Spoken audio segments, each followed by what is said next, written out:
feel like I'm on the podcast circuit right now, which is exciting. Have you done others so far? I had one podcast that was kind of related to something different, but it was like kind of the intersection of trees and mental health.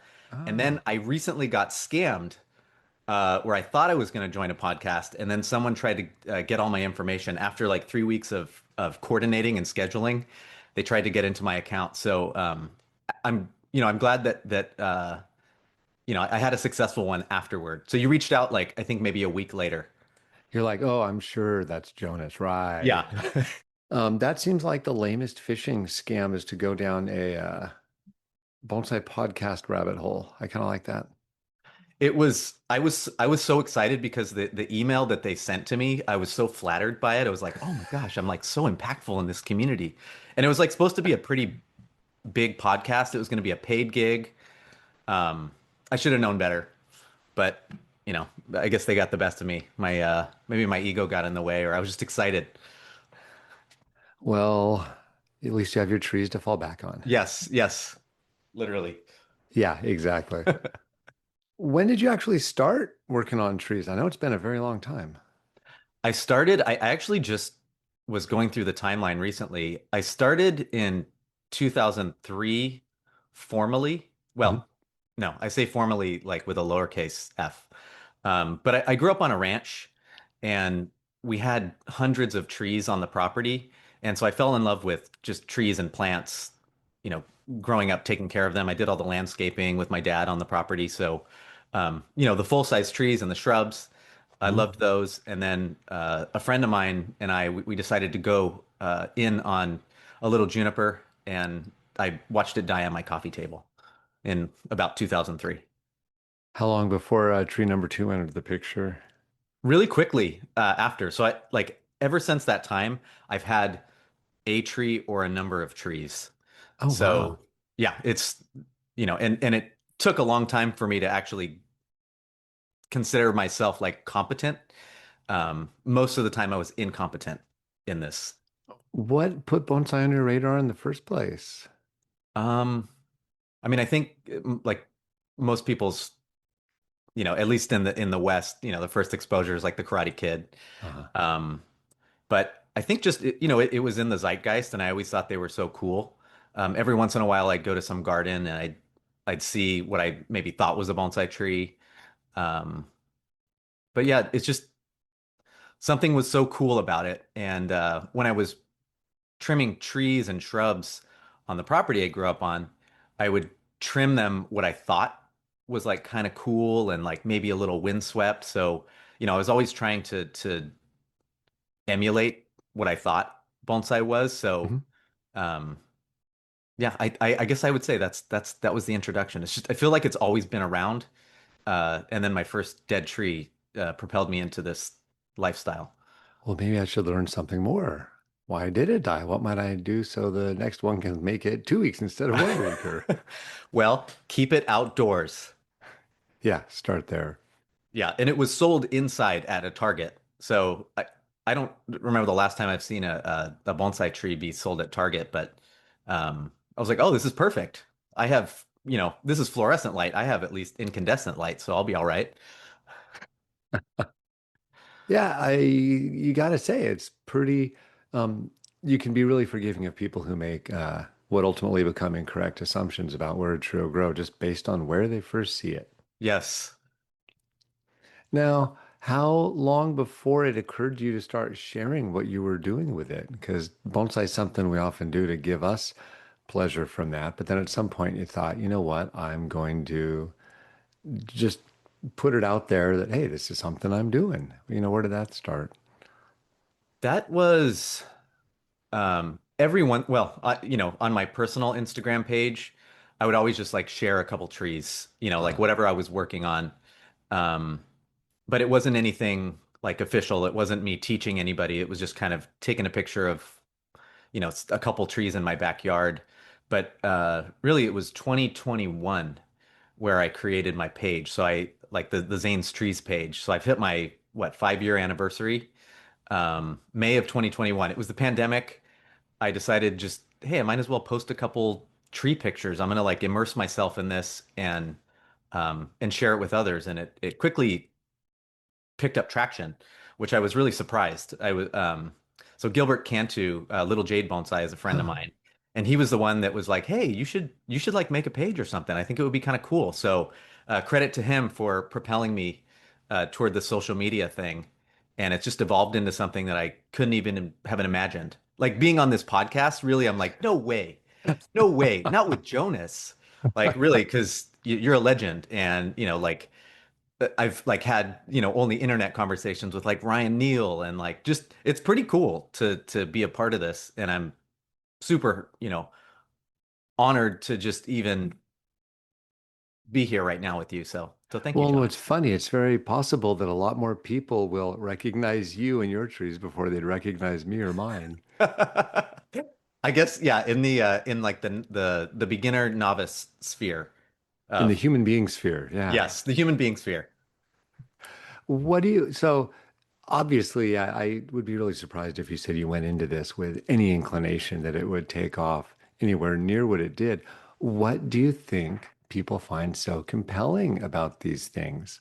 What allowed these messages, these images, these videos, these tips that you're giving that all of a sudden everyone thought, I need that. Hmm. I think timing was a big part of it because Mhm. when it launched, everybody was isolated in their homes, first responders, like, people that were maybe needing a reprieve from everything else that was going on. So people got really into plants at that time. And so timing was one thing. I also was like reels started when I started my page. So I remember my first reel maybe my first or second reel gained a lot of traction because I was kind of one of the early adopters. So I credit a lot of the rapid growth to those things. I Mhm. think, also growing up, I didn't have access to any bonsai education content. Nobody was practicing it around me, and all the books I got were confusing. And so it just took so long, and it shouldn't have taken this long had I had accessible information to get to where I am. So I decided, you know what, maybe I can give back and be that person to maybe make things a little bit more simplified. And that was a huge niche, I think, that was open at that time. I'm Yeah. I'm not like this high level guy that's doing this like, you know, really fine art um, that is done so well in the sphere.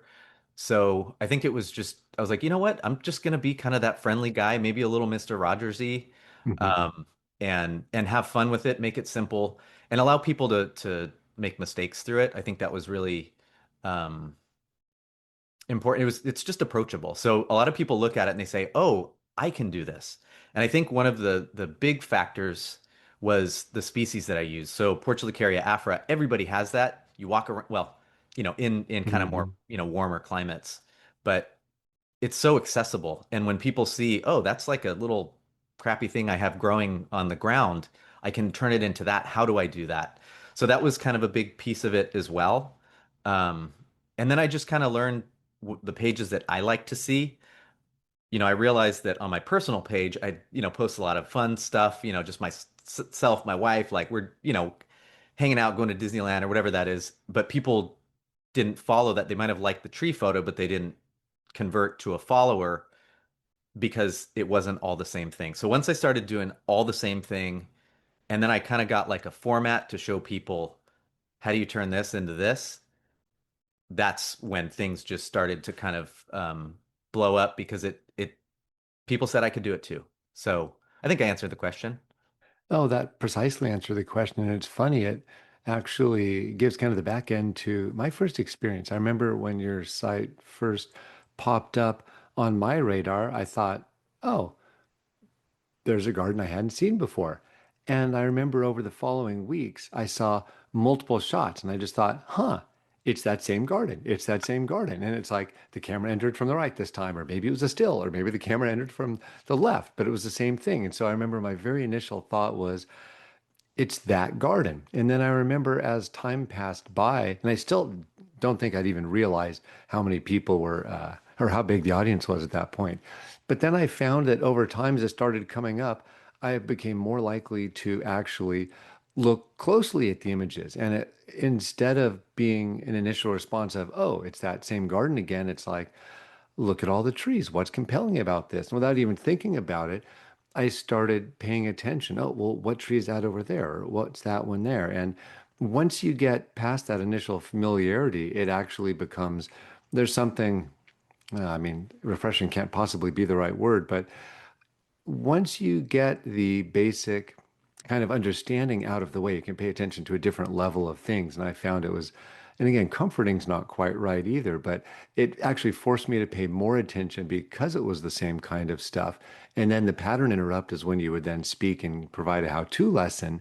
Then it's like, oh, how did we get to this garden that we're looking at? You know, this beautifully manicured, everything spaced out, everything, seemingly in ideal shape, And so it's almost like every other piece of content primes you for the next piece of content, whether consciously or not. That's such great feedback, especially as a viewer. And you're so thoughtful and you have a wonderful way to put your words together. Like when you came over the other day and you were like, wow, I'm noticing like the trees are getting more full. They're getting better. Like, I think that's what's really exciting is I see it every day. So I don't really know. Well, I notice the difference when I move things around and I trim things, but um, I think it's exciting to be able to share my journey as well because I went back to my 2021 pictures and those that have been around since that beginning, like, I had some trees that were, uh, not as dense. You could tell like my refinement and just technique overall wasn't as polished and refined. Uh-huh. And not that it's polished and refined now. I'm still learning a lot, but I feel like more confidence Mhm. in what I'm doing and I think teaching people how to do it forces me to learn more. So like your books are phenomenal.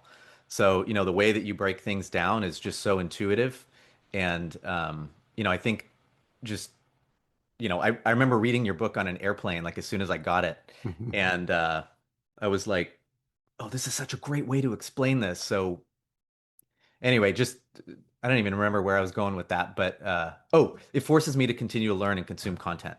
So, you know, trees are growing, skill set's growing, skill set grows with your trees. I think there's maybe a little tagline in there somewhere.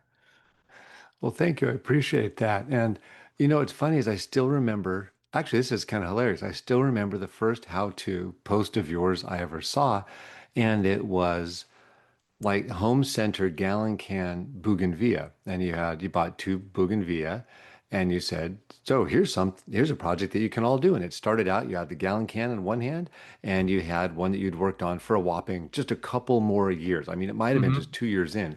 You're like, you can go from this to this, and then you worked on that gallon can tree, and you kind of went through it, and you even said something to the effect of, and it doesn't really matter how you do it. Let's look at this other one. I'm going to do it very differently. And then you did a second one and it came out completely different.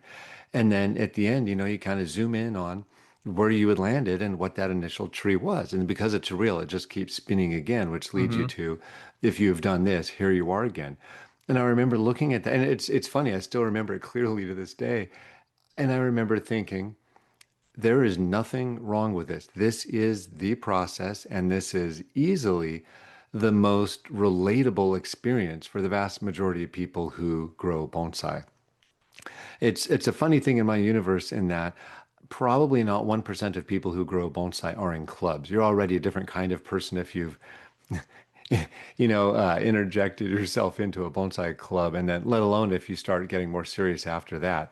Most people are going to go to that home center and they're going to find a Target juniper, a juniper in a van. They're going to get a bougainvillea from Lowe's or Home Depot and just kind of go at it. I think you have demonstrated that that's what that path can look like. Thank you. That's great feedback. And that video was, I think, one of the ones that continues to get traction and views, which is I posted it forever ago.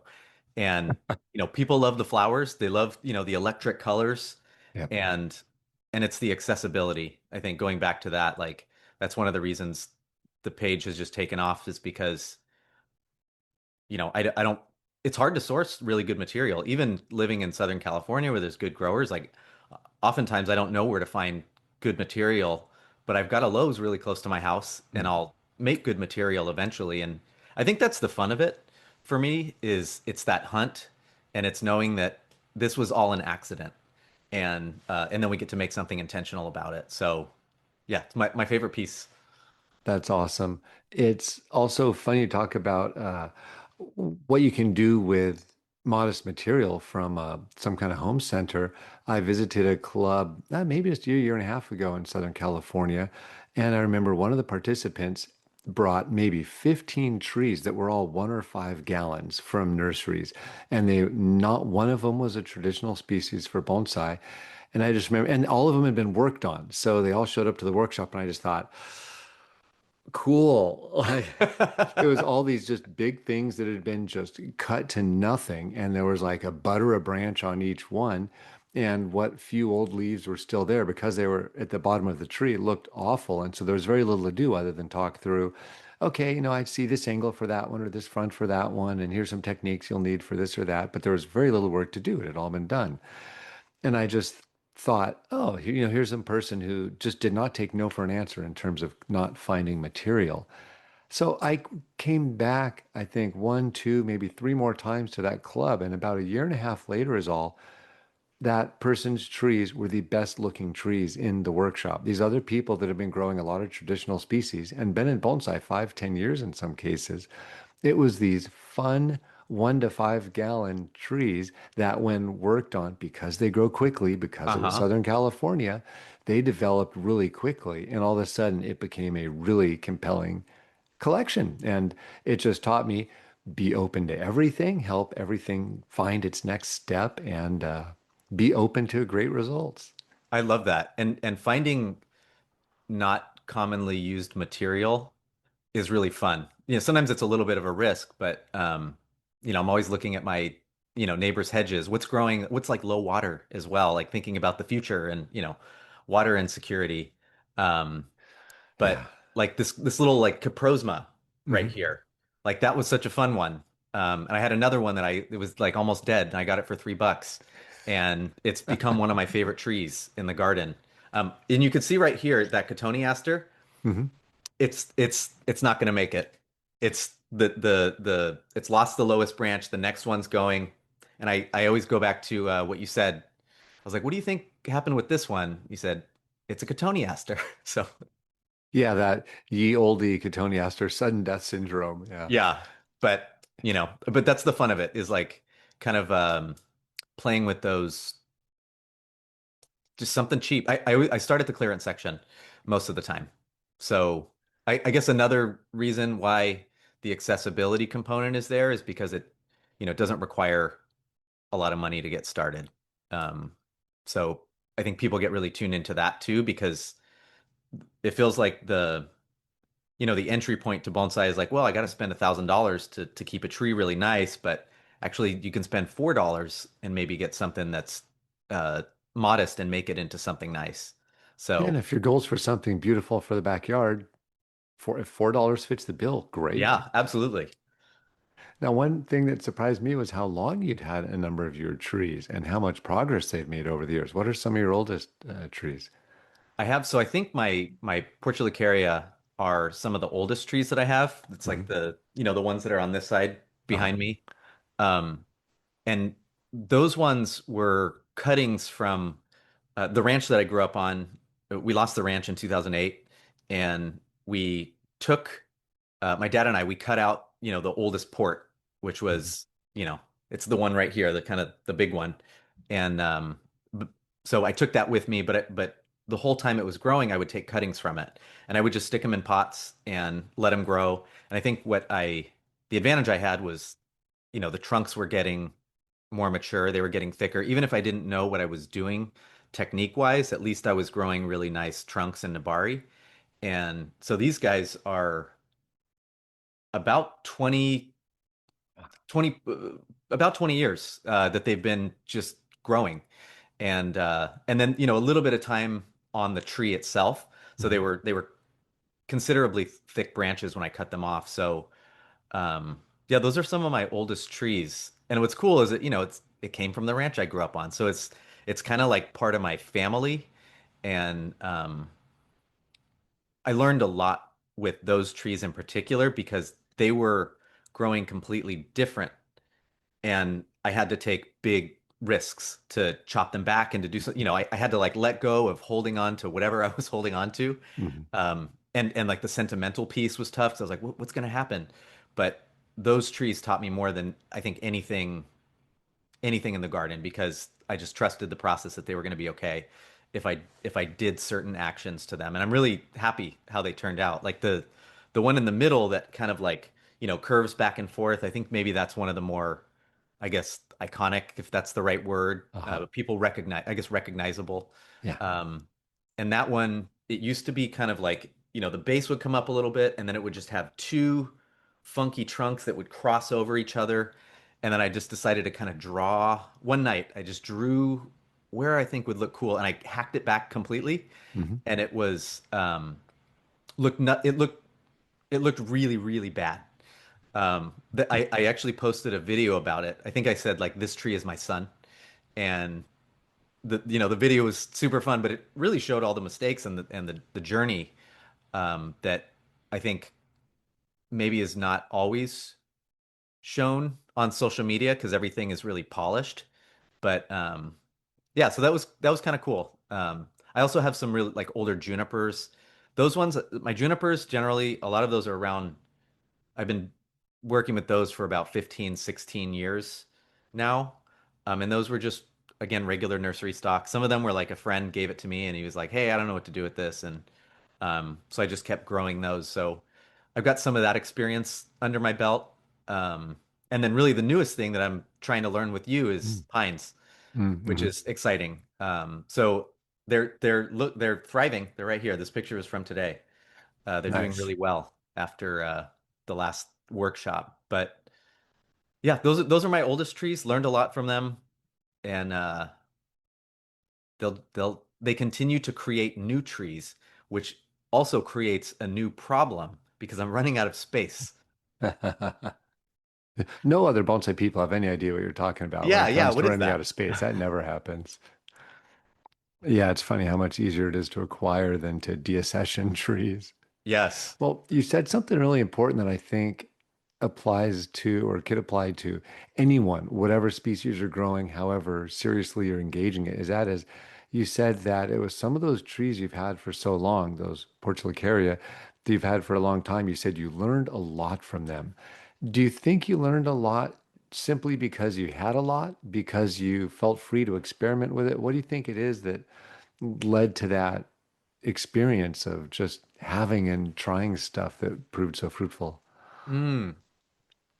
I think part of it is that this species is so forgiving that I know it's going to be okay. So I Mhm. was able to take the risks and they recover really quickly. I also have so many of them that, I was just like, I'm really an expert in the species. Like I really understand how it's going to respond. Uh, And so it's exciting. Like other species I look at, I'm like, oh, I don't know what's going to happen here. But it's watching it grow. I think, you know, not all trees can I visualize what's going to happen when I make a cut? Like I can imagine, in that negative space, it will be filled and it will look like this. And as long as I get a shoot popping from, that one spot. Um, mhm, it also taught me like some really big lessons about transition of taper because they grow mhm, so vigorously that, in some cases they kind of look ugly mhm, if you don't have that transition of taper. And I knew that if I made those big chops, that they would recover really quickly. And I didn't feel so bad that I cut all this part of my tree off because I could just plant that one as well. So a lot of these, I make other really cool big trees, so I don't have to sacrifice that top of that tree, the crown, to get, a cool little shohin. But and it's different than other trees where you have to air layer and wait for it. yep. I can make these impulsive decisions and go, I'm just going to do it. And sometimes I'll walk away for a second and then I'll get the courage and then just run back in with some scissors, running safely with scissors. But yeah, I think that that is the. It's just I've had them for so long, and I trust them. That's kind of like I don't know, maybe I'm anthropomorphizing them, but like I trust that they're going to do what they are going to do and we're going to dance together.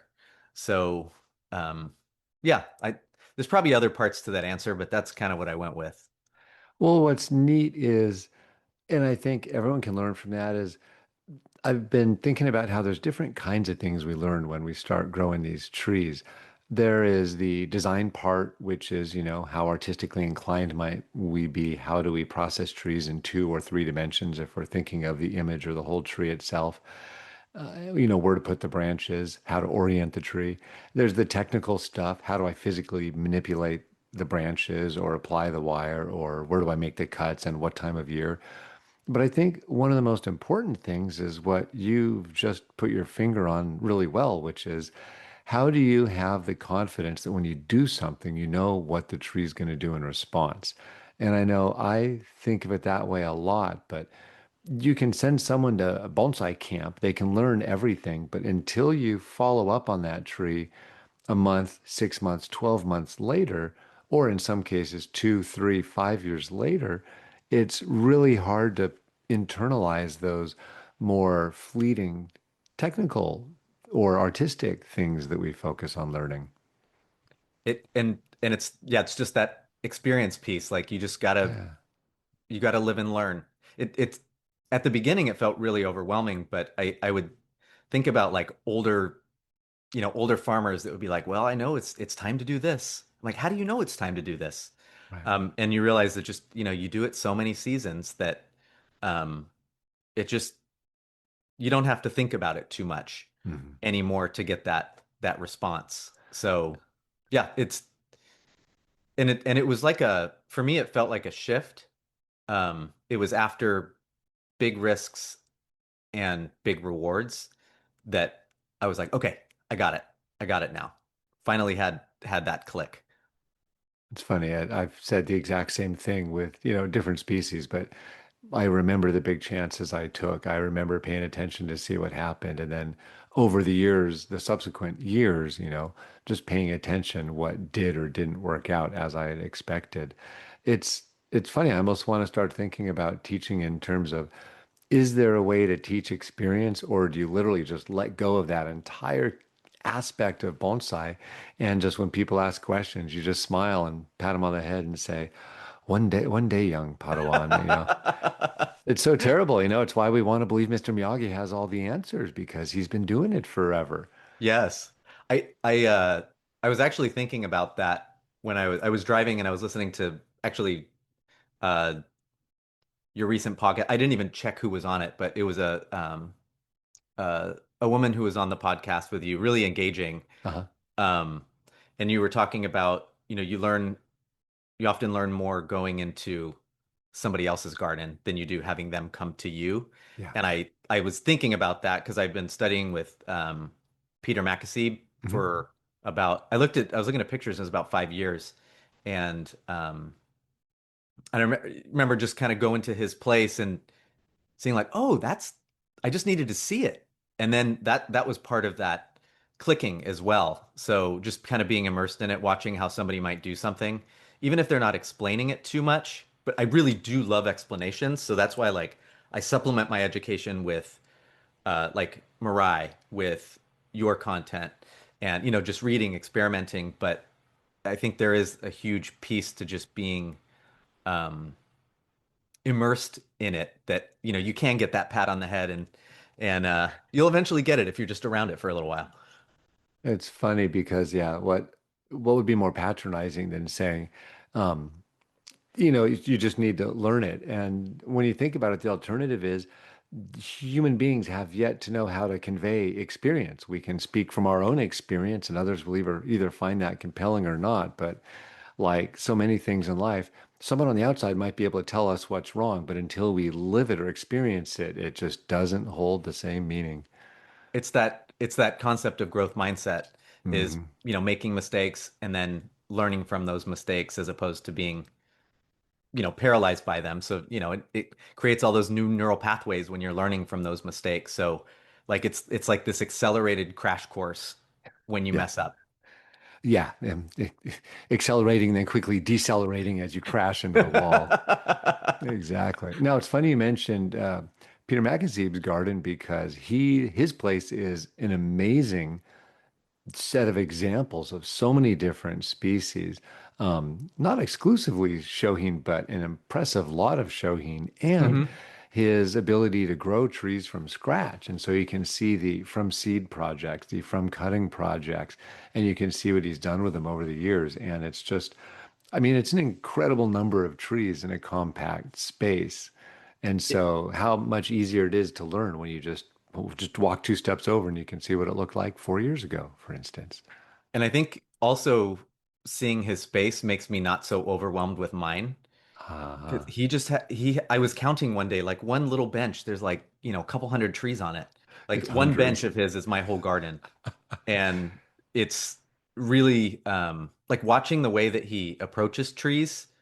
Sometimes he's like, "Oh, you just do it. Yeah, you just do it like that." And my need for explanation and like technical understanding, it kind of breaks that down. I'm like, okay, I'm just going to do it. I'm just going to do it like that, and then I'll figure out why later. And but yeah, all the different species, it's been really helpful to bring something to him. And oftentimes, like, I'll just bring some stuff and go, "What do you think about this?" And he'll just go, "Oh, maybe you could do that." And I don't even work on the tree there. I just take it home, and I'll Mhm. have to kind of think about it. But it's it's great to see so many examples with so much variety, Mhm. and um, and again, he's like an artist and a grower. Like the amount of trees that he grows from seed, and again, watching them year after year is really impressive. So that's what got me into growing more seeds, or I mean, yeah, growing more seeds, propagating, um, because I realized I could get more free stuff. He's also a good example of don't be afraid to say no to new species because he's got such a nice diversity. And for Shohin in particular, it's just so rewarding to be able to pull something off the shelf that'll be blooming every month of the year or has a certain attribute that looks good at any given time or just provides contrast to all the other elements in a given display. I think that's what got me really that shifted the way that I do my garden as well, because I was, I had more large trees, and I was like, I can only have so many large trees in this relatively small space I have. So when I went over to Peter's place, I was like, oh, okay, I can get a lot more trees, a lot more different types of species, and I realized I just need to cut them in half. Like And in watching your him, case, you can literally cut them in half. yeah, yeah. So, but that was, I think, a big influence in just maximizing the space that I have here. Mhm. And I love Shohin. Like I don't know, something just about holding the tree in your hand, having a whole little world in your hand is so cool.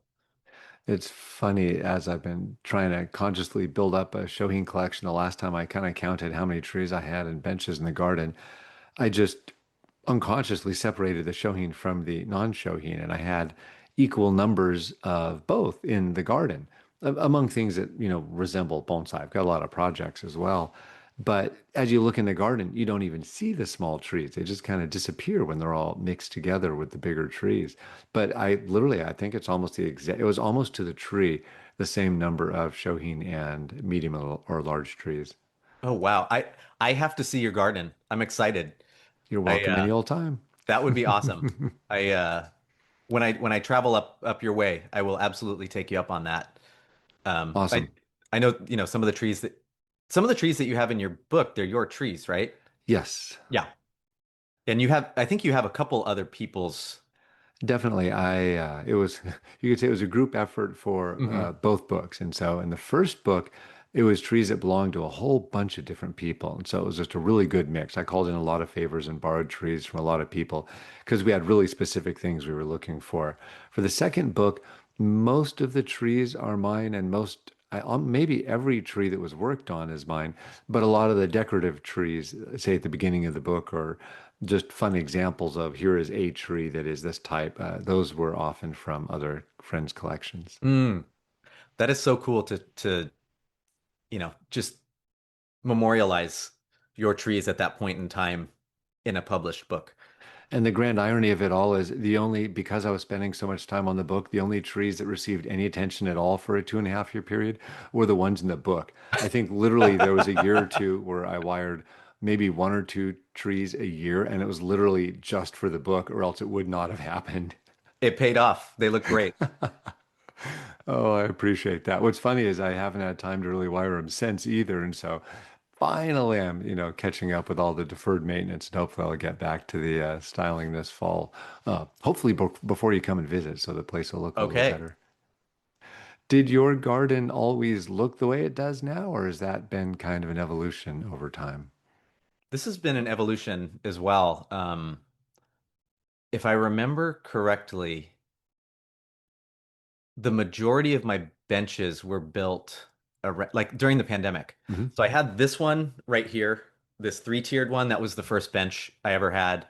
And then I put this one in the back. And then, then I made the kind of three-tier ones with the junipers in the back. And I just keep adding. I'm like, oh, I didn't realize I have a little extra real estate here. But it was like as my collection grew, it necessitated more benches, but also as I put benches, it necessitated more trees to fill them. But it really only about 5 years for like the final form, I guess you could say. Hmm. And I'm also considering doing maybe a different type of build out, similar, but making things a little more consistent. But I kind of like that it's a little funky and Hmm. it's it looks DIY, cinder blocks and 2x8s. That's really what it's made out of. Yeah, it's funny. The people in the hobby go very different directions with gardens, and you can make a gem of a garden and drop some bonsai in it. You can have it be a utilitarian nursery. You can have that nursery look like a big mess, or you can make it look super tidy. And I mean, your garden's an inspiration to me. I always think, well, why don't I make my garden look pretty? And then before I get to the end of the sentence, I'm distracted by some other project I've got to attend to, and so nothing happens. But how nice, to have the containers down low where you can see everything and to have the pots at different or the plants at different tiers so you can kind of appreciate, make sure they all get light, make sure they're all easy to water. And you can see everything from any given point in the garden, more or less. And so that makes it so much easier to gauge potential watering issues or pest issues or health things. Like it just makes it, when trees get lost in the jungle, it's really easy for them to suffer. And I might have lost one of poor Lauren's camellias lately because plants got shuffled around and it was totally invisible, and I probably didn't Mm, water it for a week. And it's like, whoops. Not in the bonsai part of the garden, but a casualty is a casualty all the same. that's that is one thing I think that keeps the garden tidy for me Uh, is that one, I don't like having a lot of clutter around. I'm not super fastidious, but you know, it's hard for me to work if there's a lot of clutter. So I yeah. kind of partition where I have my projects and and then I stop if if I don't have any more space. Well, actually I have been finding more space, but I need to kind of cull the herd a little bit. But I I'm almost getting to the point where trees are getting shaded out in the area that's behind the big junipers. Hmm. And so I need to do some shuffling. I think that's my indicator to keep everything nice and tidy. But I only rent this place too. So Uh, one, if I ever move, this iconic space, will be gone. But two, I know I'll have a real problem on my hands if I get like a bigger yard. I will have so many trees, so many projects. So in a way, this is kind of containing my uh, keeping me a little bit sane right now. boy, But that is very, very real when you start growing the size of the garden. yeah, yeah, and I always wonder if I move and I want to keep doing social media, you know, I've got to have I still have to have a kind of a show space, Yeah. like a space like this. Maybe I'll just build it up with cardboard walls to make it look just like this. Full-on And sound studio. yeah. Well, you've also been bitten by the bug of developing some of your own material because anyone who's done bonsai at any level for some number of years realizes wow, we don't have the supply we're looking for. Well, maybe I could start a couple of these. Maybe I could start a couple of those. And once you have trees that are in those early stages, that's not show garden material. And boy, they don't take a lot of work. So that is an easy way to fill up space.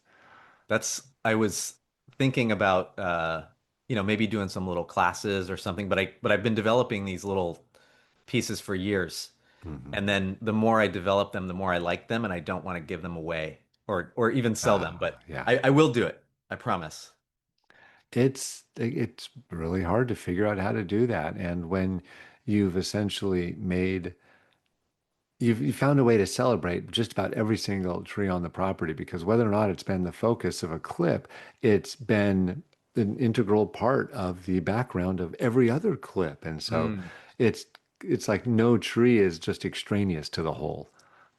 That and going back to what you said earlier about seeing pictures of the space, people, it's that familiarity.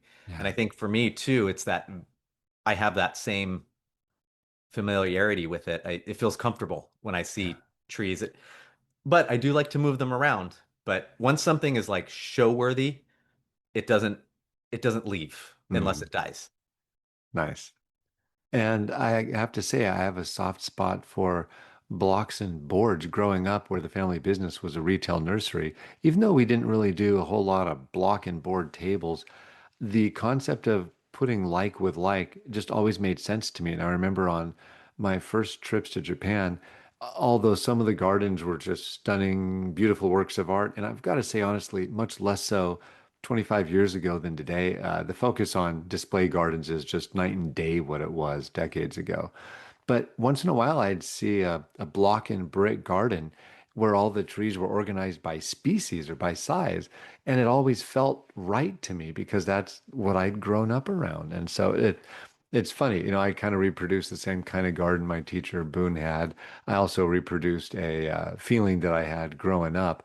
And I think about making a beautiful garden all the time, but I have yet to pull the trigger on that. And it would be interesting to not have the thing that has provided comfort for me all these years. Hmm.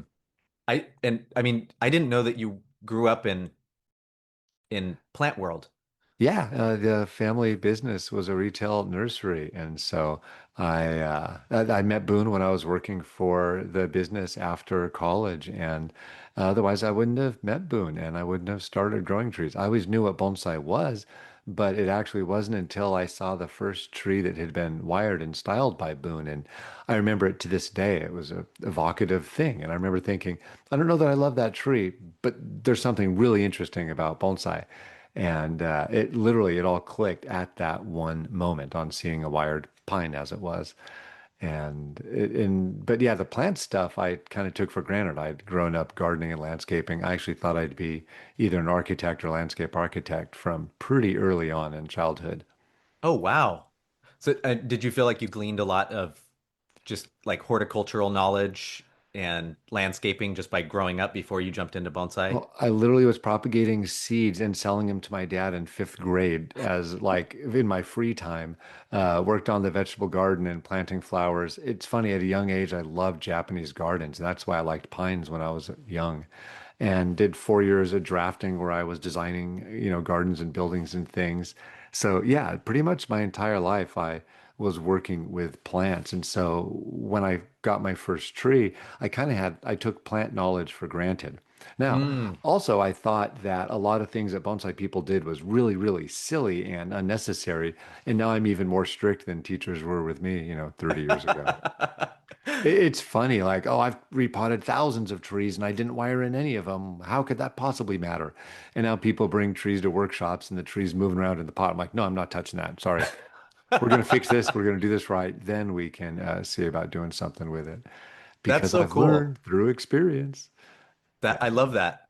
Well, and it makes sense why I mean, really, I think your plant knowledge is so ingrained in who you are, which is And then a year of horticulture in college on top of that didn't hurt, but it's true. I've always been curious about it, have read about it.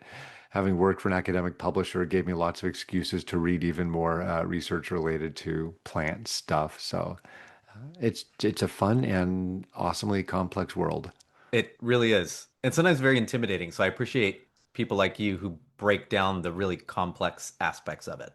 There's always more complex aspects. But on that note, how have you kind of framed your learning for someone who provides, if not curriculum, at least inspirational steps people can take to further their learning? How have you thought about your own learning throughout these last few years? Um, I think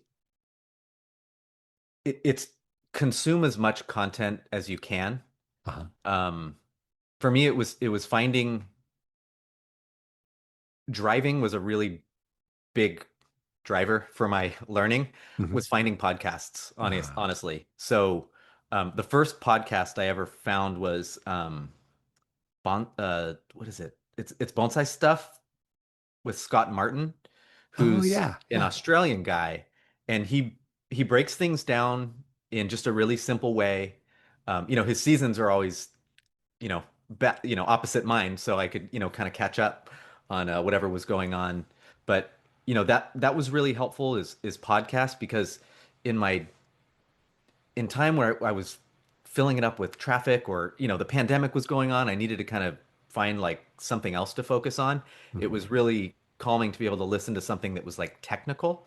So I liked his podcast because it wasn't so philosophical. It was really focusing on here's how you do this thing during this time. Here's four things that you want to kind of keep track of. And then really listening to podcasts like yours, listening to the Mariah podcast, like there's those were also opportunities to just kind of, get into more, philosophy or nuances and really hear different people's perspectives. So podcasts were huge for me Hmm. in my growth. YouTube videos, I'm still finding new YouTube videos. I mean, Eric Schrader's stuff is amazing. That's great. It's every time I want to like learn a new technical aspect, I'll just search it on YouTube Uh-huh. and try to figure it out. I also I like to go back to basics a lot. Hmm. So like going back to like I'll reference your book a lot for just like a basic wiring technique or like Hmm. a tie down technique. So just because I learned it before and I practice it doesn't mean I know it all the time. Sometimes I need to brush up on those skills. I also have been subscribing to Mirai since like 2023, Hmm. and that was huge. So being able to watch, really high level concepts and like lengthy videos, and that was awesome. I think the way that Ryan explains things was helpful, and got a little bit of the philosophy and the technique at the same time, and then when he pivoted to Mirai Live, that's also another way. So I subscribe to that, and I like the little tidbits of info that pop up each day. Um, and really like the courses that are provided on there, I really enjoy. Hmm. Um, and then every time I need to make another video on something, I want to make sure that I get it right. So I Ah. might watch a couple videos on something. If I'm not remembering like a technique or how to do something, then I'll brush up on that to make sure I'm giving as accurate information as possible. Um, and then I think the last thing is just being in person is really helpful. So, going to your workshops are a really great example. I'm not really super skilled with Japanese black pine, so watching somebody like walk it's I really appreciate for like I consider that a more technical species, at least in my Mhm. perspective. Um, it just seems so alien. Like I'm like, But those little things, what are they going to do next?" Like I need somebody to walk me through understanding why I'm doing what I'm doing and what it's going to look like in the future. Like I can do that with Portulacaria, but I can't really visualize that with black pine as well. Mm. So doing those in-person things are really helpful. And then if you find somebody to study with, studying with Peter was I could see a change in my trees almost immediately Oh, because I wow. really focused on the transition of taper. So he once said to me, he's like, "Yeah, I saw your pictures. Like your trees are too up here." And I was like, "Oh, so I just need to cut them back like you do." And I think all those pieces are really helpful. And um, a bonsai club, we have kind of we have an old club, but it's got relatively like a lot of more beginner members, not as many experienced folks in there. Mhm. I'm really excited to get more and more people joining and upping their skill set to just kind of bounce ideas off of. So, yeah, those are the ways that I do it. I don't get as many like you coming into my garden actually was really helpful. Mhm. So I don't know if I've had anybody I don't think I've ever had anybody as skilled as you in my garden. So having somebody come over and check out my trees like that and like diagnose like a pest issue just real quick. Oh yeah, this is what this is, or hey, have you ever thought about this? Is also really helpful. So being like open to sharing your trees and getting feedback at the beginning, um, one of the things I didn't mention is I used to post on Reddit. I would post my trees on Reddit, and somebody would say something, and I would get my feelings hurt. I'd be like, "Oh, but I put so much love and care into this tree," and I had to quickly get over that. But putting yourself out there and being open to getting feedback, even if it's not what you want to hear, Yeah. was really helpful. So yeah, that I I think there's so much out there now. When I started and I think, when you started, there was not as much just accessible information. The internet was young or non-existent, Yep. and now you don't have to you really don't have to pay, which is Right. exciting. If you really want to get good, invest. Um, but so yeah, that was my process. It doesn't have to be the same for somebody else, but that was how I did it. Are there things you're working on right now or things you wish you could do differently? Like, are there bonsai superpowers you wish you had that would help you with your own trees? I mean, really, black pine is one. I Mhm. really would love to understand more about deciduous trees. So especially Japanese maple. Like I was thinking like, oh, like should I partially defoliate this right now? Should I do this? I think another piece is also because my garden is kind of funky, like I don't get as much sunlight as I would like to. I sometimes I'll get a couple issues like, is this water? Is this like you had said, oh, you diagnosed this is iron. Just Mhm. get some chelated iron and do a couple applications and your things will turn right around, which they did. Oh, good. So I think it's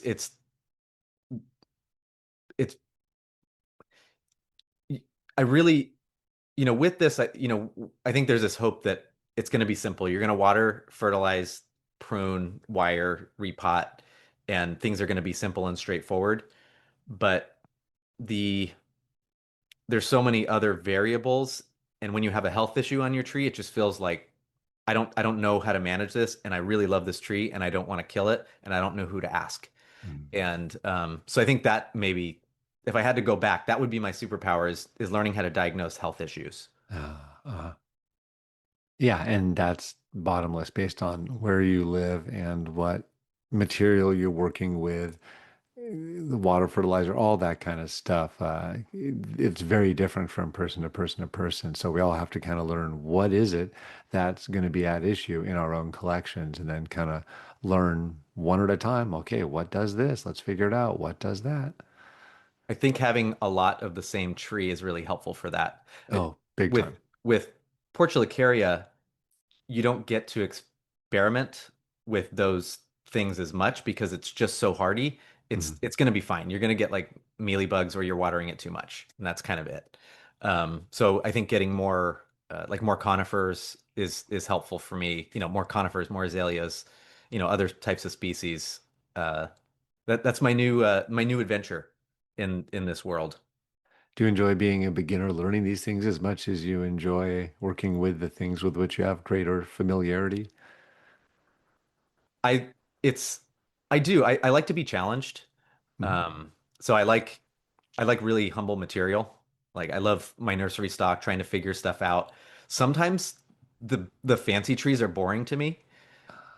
I really like them. They look pretty, but I'm like, I don't need to do anything with that right now. I've lost interest. I want to take something really funky and ugly or something I haven't experienced. And that's where I get like that little bit of a rush. But when I do spend time to work on my big trees and refine them, then I'm like, oh, this is some cool high level stuff. Like I feel like an artist. The other stuff I feel like I'm just some guy hanging out in the garden kind of, hacking stuff up and getting dirt up my nose. Exactly. Yeah. What's the tagline? Like, cool dude, nice garden, or pretty trees, or whatever it is. Yeah, that's how you feel the other days. Yeah, yeah. It's funny. There is something. I think for some people, actually intimidating about those nicer, larger, older, more complex trees. And some people have quite the appetite for it. But I really do think in many cases it has to be learned. It's kind of like um, not all 21-year-olds start liking single malt scotch right out of the gates. Hmm. We have phrases like acquired tastes for these things. And I know that definitely people's taste in bonsai can change over time. And or there's a difference between what you enjoy doing and what you enjoy appreciating. And it's a lot of people may love looking at the nice trees, but they don't necessarily, they're not enamored with maintenance tasks, which is often more and more what we're doing once a tree has been shown for a lot of years. Making trees is always fun. Working with humble material is always relatively stress-free. Working with young material, way less stressful. And the more you can make it feel like play, the better. And the only way you can really reduce the stress on those older, more delicate, complex, beautiful trees is with giant amounts of experience. And if you haven't come, I've only now putting this together, but I guess until you're really comfortable with that, it's going to feel a lot more stressful. That, and I never thought about that piece is that it's stress-free working with, like you said, working with really humble material. You haven't invested a lot in it, and that's the fun part. But, you also don't want to mess up. There is a level of stress when, especially like I pull out a really nice juniper. I have to take a deep breath. I have to be in the right headspace. I've got to, think, okay, how am I gonna approach this? I forgot everything I learned right now. Am I gonna mess it up? But then when I get my hands into it, then the stress levels start to come down, and then it just kind of becomes like mindfulness. It's like a rhythm, but it's not as. I guess there's some play there, but it's not as. I feel like more of an adult when I'm working with those trees and like a kid when I'm working with the others. Well, that's interesting. So it reminds me of the discussion we had about your juniper that first time you brought it in is not much happened to the tree. It was more like grown-ups with their fingers on their chins. Yeah. It's like, well, we could make this subtle change and that feeling happens. We can make this subtle change and maybe that feeling will happen. And it's not even about the work, it's about thinking about the direction to go in. We both kind of assumed, yeah, you can figure out the work. Clearly, you made the tree we were looking at. But that is such a different experience than picking up some shiny thing covered with flowers and, hey, how are we going to do this? Let's show this off. Chomp, chomp, chomp. Hey, look, it looks like a bonsai. Such a different experience. Yeah, it is. It's like that. Use your imagination a lot with, Yeah. it's like you're sitting there visualizing how this thing is going to happen instead of just making it happen with your hands.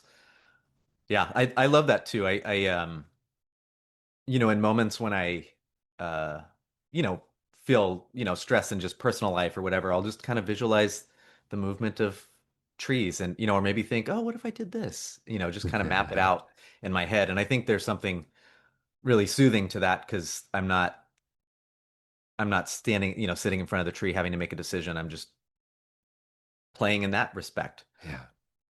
Have you started teaching in person at all yet? So one student, I guess you could call him a student, but he's a guy I went to high school with, and he moved Nice. out here, and he was like, "Hey, I know it's been 10 years since we talked, but I saw your videos. Can you teach me?" And Oh, wow, fun. yeah, so it's been really cool. I think, especially because it's somebody that I already know. I don't feel like they know who I am, and Hmm. I don't feel like I have to impress him or like kind of live up to the expectation that my social media has set. But I've realized that I really enjoy it. So when he'll bring Ah. material over, sometimes I'll go like, "Oh, I have no idea what I'm going to do with this." And then by the time he leaves, I'm like, "Wow, that's a really good tree. I want that tree." But I really am glad that it's in your garden. Mhm. And so that's been really fun. I've had people ask if I would do online classes. There's another guy locally reaching out like, "Hey, can you come by?" I Part of it is like a time commitment. I Right. have so much to do here. I have a personal life that's, you know, Hmm. doesn't involve trees. Um, and so that's a part of it. But then the other part is kind of the imposter syndrome thing. I'm like, well, they could probably find somebody better to do it. And but I'd like to do it someday. I think this experience with starting with my friend and helping him develop his trees and seeing the success that he's having has made it really fun. I think I just maybe would only be able to do like maybe one or two people in my garden at a time. You know, when you all Mhm. came over, it was kind of a tight squeeze. So if you step one, one step too many, you're gonna knock everything over. Well, it's funny. I hadn't thought about this either, but you have taught backwards from everyone else. Most people will have taught many, many, many in-person classes before they get in a position where they're ever going to be thinking about creating media-based, approaches to bonsai instruction. And what's funny is it's when you're thinking about creating an educational resource, it's a very intellectual exercise. There's the technical execution of it. There's thinking about how good or bad an example is. There's the clarity thing, the use of language. It's like writing a paper for school almost. Mm. You go through this whole process. When you're teaching in person, it is so much in the moment how you respond to a plant and how you respond to a person, and then coming up with effective ways of helping that person have insights about their own material. And it's funny, a completely different skill set than putting together a package that you can then hit upload when it, meets your satisfaction. Yeah, it is like a filming a video. I get in this mindset. I think about, okay, I need to have the tree here. I need this background. I need, I'm gonna compromise my ability to effectively work on this tree so I can get a shot at it, or I'm gonna like hunch over it, as I'm doing something. But it's this it's in some ways it's a formula Uh-huh. that and I've got to pick the right material. So sometimes I'll neglect material because I need to film it. And then I'll be like, well, I'm not inspired to film it right now. I want to go do something else. Um, so yeah, it is very much like sometimes it's stressful to like get all those pieces together and know that I have to film something. And sometimes I just want to work in the garden. So if I ever feel like that, then I just start working on like 5, 10 trees. And then I'll be like, oh, okay, I can film a video. That's easy. Right. But it's kind of the getting into it. But I agree, just having somebody in person there's an energy about it that I really enjoy. I'm pretty extroverted and having people around is really nice. I think hardly anybody comes into my garden. It's Mhm. just, my wife, but she gets bit by mosquitoes, so she goes inside or just talks to me from the screen. My dog and then, a couple 100,000 people online that see bits and pieces of it, but it's really kind of this solitary activity. So being able to do it with a friend Mm. is like I think is my that makes it more joyful. Not that I want to do that all the time because I really enjoy Right. my quiet time, working in the garden. But yeah, that responding to what's going on with the trees, with the people, and then having new material and I'll be like, hey, this is not my tree. How do you want to do it? Three options. Mhm. And then we'll just go whatever they decide because that's easier for me because I don't have to make the decision. It's kind of neat to be in those situations where it's not about being self-conscious. You can just, if you're paying attention to anyone, it's the person you're working with, or the material as opposed to yourself, which is going to be the hyper focus when you're producing the media or editing something and thinking that through. I wonder if the club could provide, some opportunities for interacting with beginners in person. That actually, glad you brought that up because that's been fun to kind of, it'll be like a bring your own tree at the beginning of the club meeting. So I'll talk to people about their trees. We don't have enough time, I think, in all times to get into it, but it's been fun to meet some people. And again, a couple live not too far away, like uh, David and Deb. They Hmm. live pretty close. So I know we were talking about like how do we create a local community of people that like, you know, intensives, people that really just kind of want to focus, do study groups, and surround yourself with more ideas is, I think, something I would love to do. Finding the time to do it, it's all a balance, I think, right now. Yeah. Yeah, it really is. Do you think you have pushed your own skills in collection because you've put so much focus on sharing it publicly? Absolutely. I'm grateful for the community because they promote or they propel me forward Mm-hmm. and force me to try new things, to research, to find new trees, and to not because it's really easy, I think, to just neglect your trees. I always wonder like, would I be as tidy if I didn't have to get things, nice to take a picture for the audience? I'd probably have a level of tidiness, um, just because I really enjoy it too. It's like it's nice to be out here, but I really do think about I need a better picture or, you know, before I do this, I got to take care of this. So, um, but yeah, it's really it's encouraged me. I think like that propelled me to subscribe to Mirai.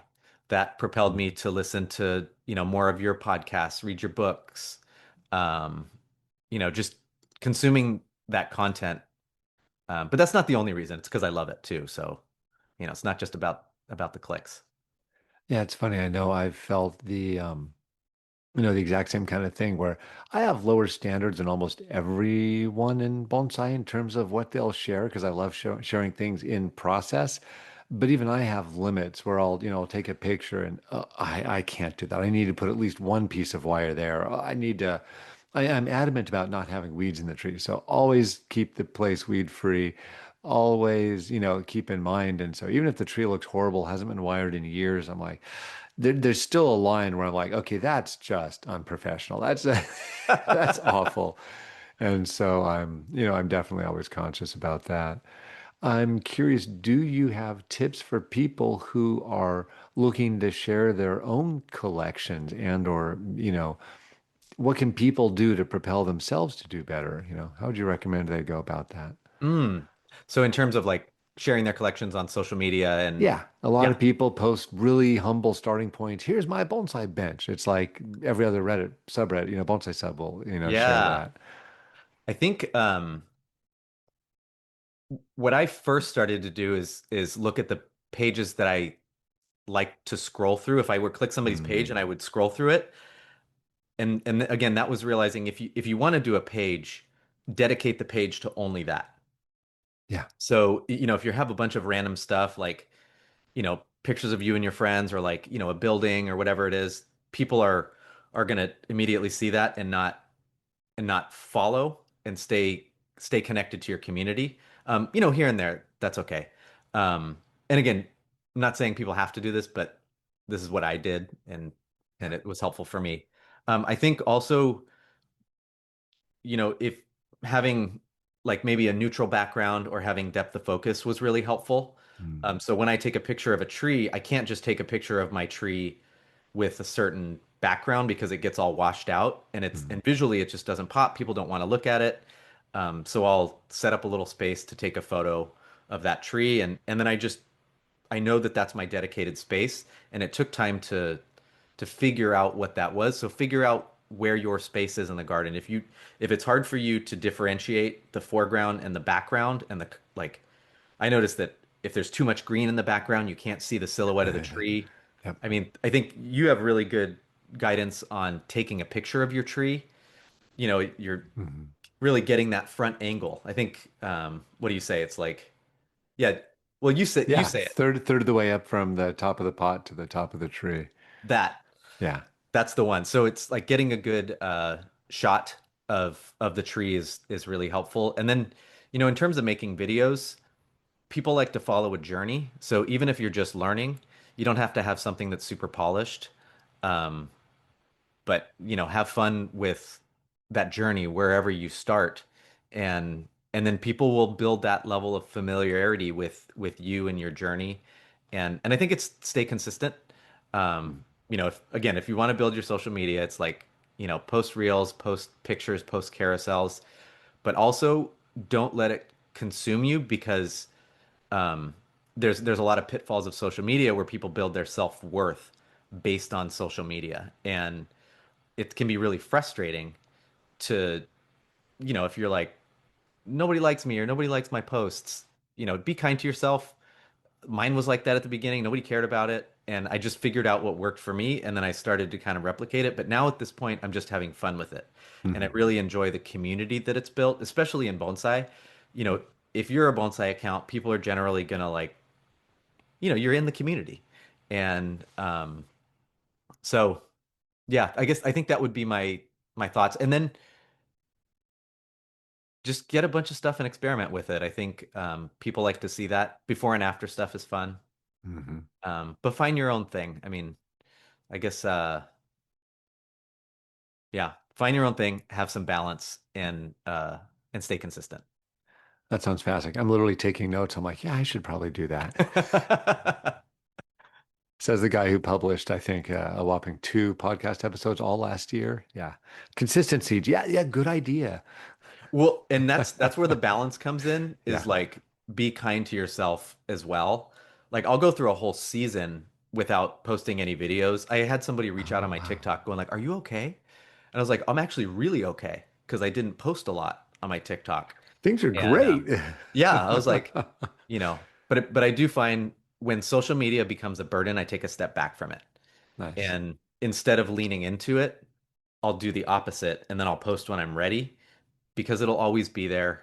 And there's a lot of pitfalls to social media. I mean, it's kind of one of the worst things for our society. At the same time, it can be a really wonderful thing.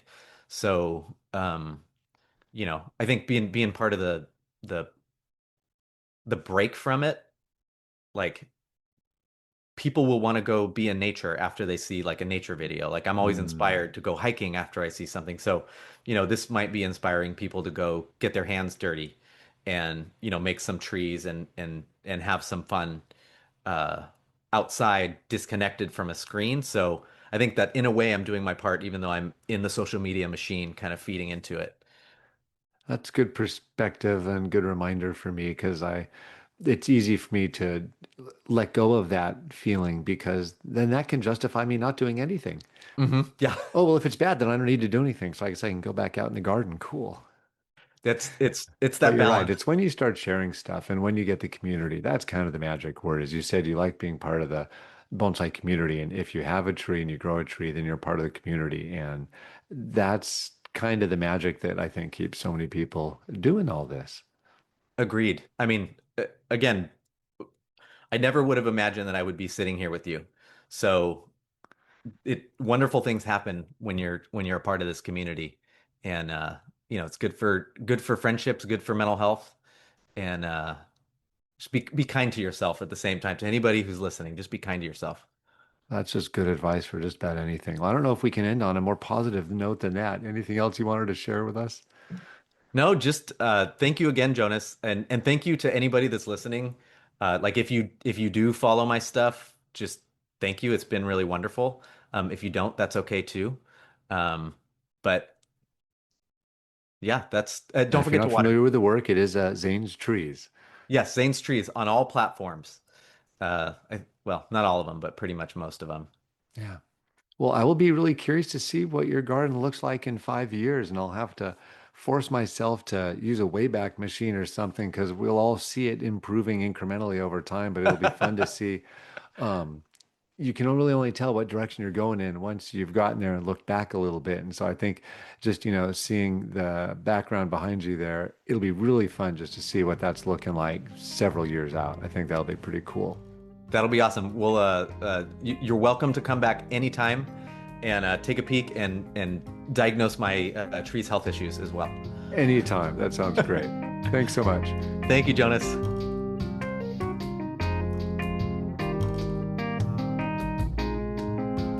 The music on today's podcast was brought to you by the fine folks at Blue Dot Sessions. Check them out at www.sessions.blue.